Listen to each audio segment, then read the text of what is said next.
साँच्ची नै तपाईँले भन्नुभएको जस्तो गोठालोको कथा जस्तै भयो काका।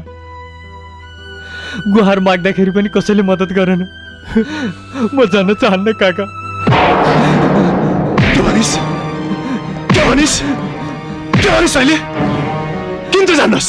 म जान्न म सधैँभरि मेरो टाउको बोझ भएर किन बस्छस् त? जीवनभरि म तँलाई पाल्न सक्दिनँ, बुझिस् अहिले? त गइहाल त। बरु मलाई मारिदिनुहोस् दाइ, मारिदिनुहोस् मलाई। तर म तपाईँलाई छोडेर जान सक्दिनँ दाइ। म छोडेर जान सक्दिनँ। छोडेर जान चाहन्न म। छोडेर जान चाहन्न दाइ।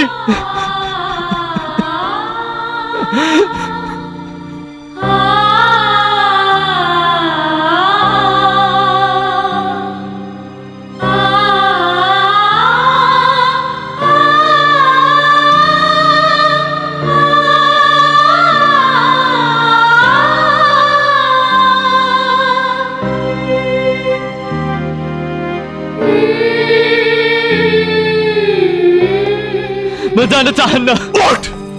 तँलाई जहाँ गएर मर्नु छ मर जा, तर आइन्दा यो घरमा पाइला नटेकिस्। म तेरो मुख पनि हेर्न चाहन्न।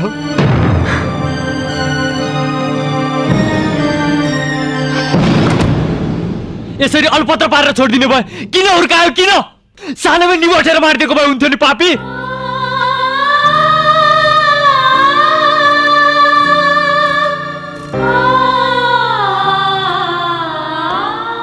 पापी, तिमी एक्लै बाँच्न सक्छौ भने म पनि बाँच्न सक्छु। म पनि, मलाई चाहिँदैन तिम्रो माया। आजदेखि तिम्रो घरमा म फर्केर पनि आउँदिनँ। म गएँ। सुन्यो पापी, म गएँ।